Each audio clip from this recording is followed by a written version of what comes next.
Une femme m'a une fois demandé quelle est ta position favorite. On va d'abord commencer par discuter sur un sujet très intéressant. Vous savez, c'est toujours avec beaucoup de plaisir qu'on parle, qu'on échange. Et je pense que ce que je dirais ici pourrait vous aider. Âge confondu, jeune, vieux, plus vieux, peu importe. La sagesse n'a pas d'âge. On va voir quelques histoires que j'applique personnellement dans ma vie, qui sont des choses bonnes. La première chose, c'est faites attention avec qui vous construisez, quoi que ce soit. Faites attention avec qui vous construisez quoi que ce soit.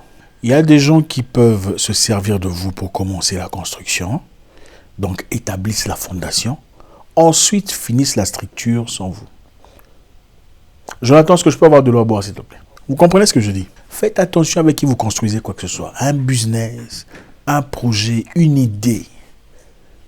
Avez-vous déjà eu des idées et vous en parlez à une personne de proche, quelque chose qui brûle dans votre cœur? Vous avez vraiment des idées très bien. Vous avez structuré quand est-ce que vous ferez ça. Vous avez déjà un sponsor potentiel. Vous avez des correspondants potentiels. Vous en parlez à une personne. Ensuite, quelques temps plus tard, ces mêmes personnes, qui souvent sont vos amis, faites la chose que vous disiez là. Merci. Ça vous est déjà arrivé? Moi, j'ai déjà dit quelque chose sur Internet. J'ai déjà dit une idée, un projet que j'avais. Quelque temps après, j'ai vu quelqu'un commencer à le faire. Mais bon, en plus sérieux, faites attention avec qui vous commencez à construire quoi que ce soit. Il y a des choses pour lesquelles il faut être malheureusement égoïste. Il y a des choses pour lesquelles il faut être égoïste. Il y a des situations dans lesquelles il faut être égoïste. C'est ça la vie. Il y a des gens qui sont vos amis. Un vrai ami ne peut jamais prendre ton idée et en faire son idée. Ou en construire quoi que ce soit avec, sans ton accord. Mais malheureusement, nous mélangeons beaucoup les amis. Nous faisons beaucoup de confusion entre un ami et un camarade. Un ami, c'est quelqu'un avec qui tu peux être toi-même. Un camarade, c'est peut-être une personne avec laquelle vous combattez un même ennemi. N'est-ce pas? Des fois, vous rencontrez des gens qui ont les mêmes idées, les mêmes affrontements que vous, les mêmes revers, et vous vous léguez ensemble, en équipe, vous discutez. Mais vous pensez que vous êtes amis. Peut-être que vous deux haïssez Patrick ou Jessica, mais vous n'êtes pas vraiment amis. Attention aux camarades. Les camarades sont très dangereux parce qu'ils sont munis des mêmes armes que vous. Quand vous présentez vos idées aux camarades, ou vous commencez à construire quelque chose avec un camarade, le camarade risque de te décevoir. Il y a des fortes chances qu'il le fasse. Un ami ne te décevra jamais.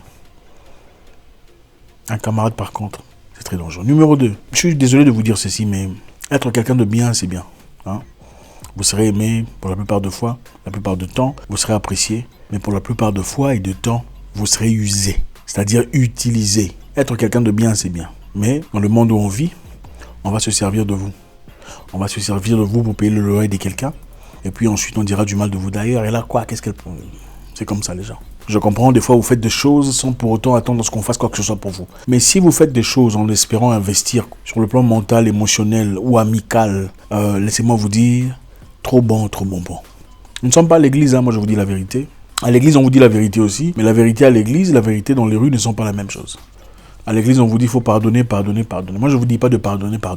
Je suis désolé, à un moment donné il faut arrêter. Mais à l'église on vous dirait il faut pardonner. Qui a raison, qui a tort, bon. En tout cas, je ne pense pas avoir raison, mais moi, dans mes principes à moi, à un moment donné, il faut savoir quand est-ce qu'il faut faire stop. Numéro 3. Alors, votre question là arrive, vous en faites pas. On m'a demandé ma position. Laissez-moi vous demander. Quand vous avez deux choix, ok, vous avez un choix entre ce qui vous fait peur et ce qui paraît plus aisé pour vous à faire. Vous avez une décision à prendre, mais vous n'êtes pas trop sûr. Ça, c'est plus facile parce qu'il y a ça.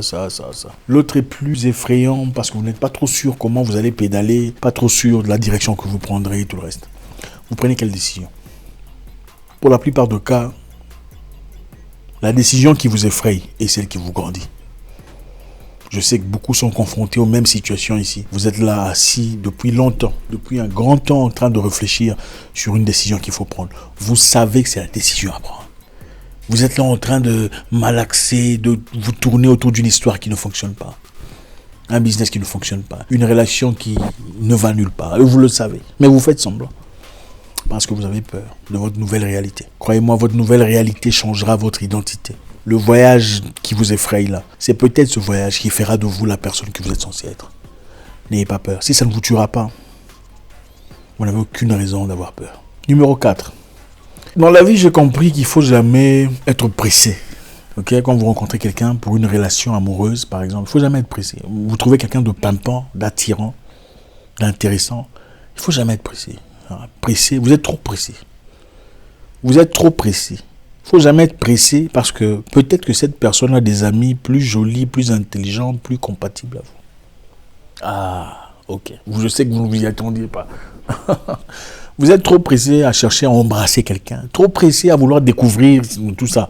Trop pressé. Après, vous remarquez son ami qui est beaucoup plus intéressant, beaucoup plus compatible à ce que vous êtes.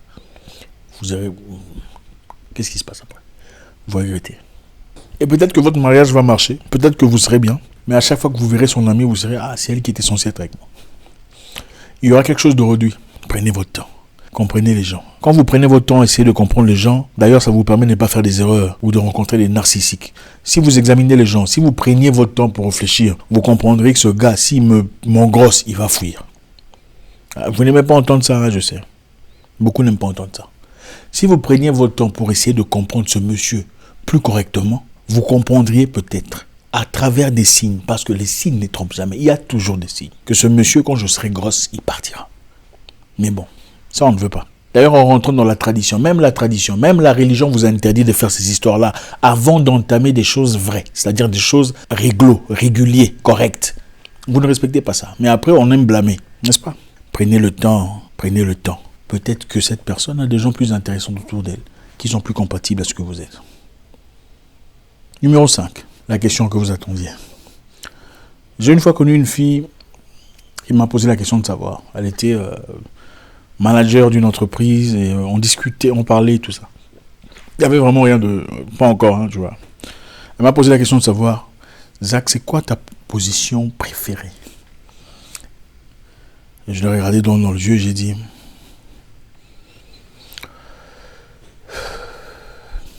CIO. Voilà. Je ne veux pas travailler pour qui que ce soit. Elle s'est énervée. Jusqu'à aujourd'hui, j'essaie de comprendre pourquoi elle s'était fâchée. Elle ne m'a plus jamais parlé. Numéro 6. Cherchez à vous entourer des gens qui vont en accord avec votre futur. Pas des gens qui correspondent à votre passé. Cherchez à vous entourer des gens qui vont en accord avec votre futur. Pas des gens qui correspondent à votre passé. Le passé est passé. Je suis désolé de vous le dire. Vous avez traversé un moment génial. Vous étiez des potes, vous étiez sympa. C'est bien, d'accord, c'est génial. Mais le futur, c'est autre chose. Les chaussures que vous aimiez à un moment, je ne sais pas quand vous portiez le numéro 37 et vous les avez gardées, ne vont pas nécessairement être convenables aujourd'hui, maintenant que vous portez 44. On ne dit pas qu'il faut insulter ces chaussures. On ne dit pas qu'il faut les négliger, les dénigrer. Ces chaussures vous ont peut-être aidé pendant l'école secondaire ou primaire, peu importe. Mais aujourd'hui, ça n'a aucune importance. Si pas l'importance d'apprécier ce que ça a représenté. Il faut être bien avec les gens. Il faut être poli, sympa, humble. C'est très bien. Mais aujourd'hui n'est pas hier. Ce que vous êtes aujourd'hui ne correspond peut-être pas à ce qu'ils sont aujourd'hui. Vous étiez aux mêmes situations, même longueur d'onde à l'époque. Aujourd'hui, ce n'est pas la même chose. Vous pouvez accompagner des personnes avec qui vous étiez s'ils vous apportent la positivité, le bonheur. C'est-à-dire, on a besoin des gens qui vous apportent le bonheur, c'est très nécessaire. Ils vous apportent des opportunités, hein, ils connaissent des gens, ils peuvent vous ouvrir des portes. Malheureusement, les relations sont presque toujours en accord avec certains intérêts. Les intérêts peuvent être pas nécessairement financiers, les intérêts peuvent être mentaux. C'est une personne intelligente, c'est un ami avec qui j'étais à l'école primaire, mais il est super intelligent, alors je le garde. Ou c'est une personne qui, quand il ouvre sa bouche, tu commences à rire. C'est-à-dire qu'il vous apporte quelque chose, même quand ça ne va pas. Vous êtes bien autour de lui. Même quand les jeux... il sait comment vous remontez l'esprit. Il y a des gens qui ont parcouru votre vie il y a très longtemps, avec lesquels vous allez avancer. Mais il y a des personnes, malheureusement, pour qui il n'y aura pas de place. Vous n'êtes pas obligé d'en faire une histoire. Ce n'est pas un drame. Ça fait partie de la vie. Ne vous cassez pas la tête. Vous n'avez pas à vous justifier. Les gens faibles doivent toujours avoir besoin d'être en relation amoureuse. Hein? Vous connaissez des gens qui ne sont jamais seuls. Une relation finit directement dans une autre. Relation finit directement dans une autre. C'est la faiblesse d'esprit. Si vous êtes cette personne, aujourd'hui, vous avez honte de dire, quand on vous demande combien d'hommes vous avez eu, vous commencez à avoir honte. Oh non, il ne faut pas parler de mon passé. Vous êtes quelqu'un de faible. C'est-à-dire que votre subconscient sait que vous êtes une personne légère. Je suis désolé de vous le dire. Il ne faut pas parler de mon passé. Pourquoi on va pas parler? On va parler de ton passé. De tout bail là, tout ça. On va vous dire. Les gens faibles doivent toujours se sentir en relation, doivent toujours être dans une relation amoureuse. Les gens forts savent comment apprécier des moments seuls, parce que, en effet, être seul est un privilège. Ça vous permet de voyager, ça vous permet d'expérimenter la vie, de faire ce que vous avez envie de faire, sans avoir à répondre à qui que ce soit. Pourquoi vous êtes toujours obligé d'être en relation avec une personne? Voilà pourquoi vous faites des erreurs, parce que vous n'avez pas le temps de réfléchir, vous n'avez pas le temps de flasher les histoires passées. Voilà pourquoi vous emmenez dans vos relations nouvelles les bêtises du passé, les errements de vos passés. Vous revivez les mêmes histoires avec différents personnages, et finalement vous dites les hommes sont tous les mêmes. Non, c'est vous qui êtes quelqu'un de coucou. Voilà. Prenez le temps d'être seul. On continue. C'est le numéro commun 7. Une petite amie est censée être une potentielle femme. Jeune frère. Une relation est un investissement. Ce n'est pas un hobby. Une petite amie est censée être une potentielle épouse. Une relation est un investissement. Ce n'est pas un hobby. Sortez avec quelqu'un pour un objectif précis. Ok? Je comprends tout à fait ce que vous traversez. Elle est jolie, elle a des belles jambes, elle a tout ça. Non, c'est pas pour ça. Est-ce que vous pouvez construire ensemble? Qu'est-ce que vous pouvez bâtir ensemble? Qu'est-ce que vous pouvez créer ensemble? Peut-elle vous soutenir dans les moments difficiles? Est-elle assez intelligente pour te donner des idées, pour t'ouvrir des portes, pour te suggérer des opportunités? C'est un investissement. Je suis aujourd'hui le résultat des gens qui ont parcouru ma vie. Vous aussi d'ailleurs. Donc ce que vous êtes a beaucoup à voir avec les gens qui sont autour de vous. La réussite d'un homme a beaucoup à voir avec le genre de femme qu'il choisit. Ajustez ça selon vous. Pendant que vous cherchez une femme, sachez que la plupart de femmes veulent d'un homme qui a déjà réussi dans la vie. Beaucoup veulent d'un homme qui a réussi, il a l'argent. Voilà pourquoi vos sœurs vont à Dubaï. C'est ça, c'est simple. C'est la prostitution à plusieurs niveaux. Il y a beaucoup de gens qui font ça, mais qui n'ont peut-être pas le courage de l'avouer. D'accord? Mais la femme forte et intelligente prend le temps de construire avec son homme. Elle a le temps de lutter avec lui, de survivre avec lui, de réussir ensemble et de bâtir leur réalité. Lutter avec lui, bâtir ensemble, construire, survivre ensemble. Très peu ont le temps de faire ça. Très peu veulent s'investir comme ça. Beaucoup veulent juste aller à Dubaï et puis devenir influenceuse, femme indépendante, femme autosuffisante. On ne comprend jamais d'où vient l'argent. Fuyez ces personnes. Même mon groupement, je vous interdis parce que imaginez-vous la malédiction qu'il y a là-bas. Vous voyez un peu, vous comprenez un peu. Si le spirituel est vraiment ce qu'on nous dit, imaginez-vous la malédiction qui peut être là-bas. En fait, il y a des gens qui ont vraiment des charges incroyables. Si une femme ne luttera pas avec vous, si elle ne combattra pas à tes côtés, elle ne te mérite pas. Il faut la laisser partir.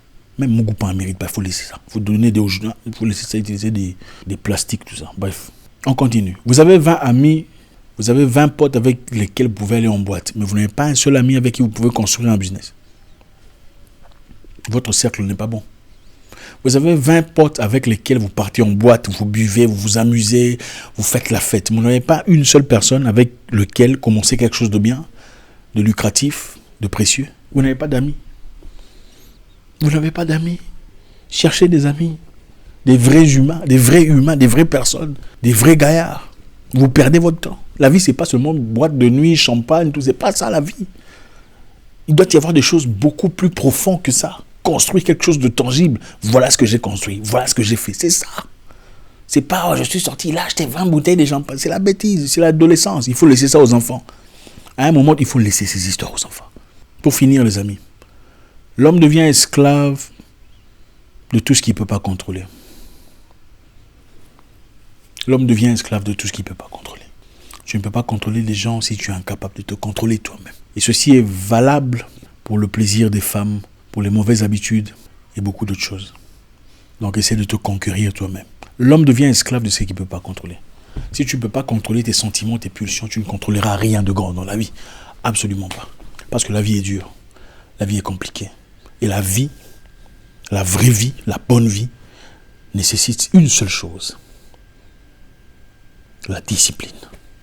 Si tu n'es pas discipliné, si ton pantalon est toujours prêt à tomber, parce que ses jambes sont jaunes, son sourire, tu as vu les dimples. Comment vous appelez les dimples? Dimples, c'est quoi en français? Dimple. Les fossettes. Elle a des fossettes. Non. Merci les amis, c'est toujours avec beaucoup de plaisir. Faites-moi savoir dans les commentaires lequel de ce que je viens de dire vous avez aimé. Comme ça, ça nous donnera une direction. Ça ne vous coûte rien. Ça nous fait plaisir. J'espère vous parler encore très bientôt dans une nouvelle vidéo. Au revoir.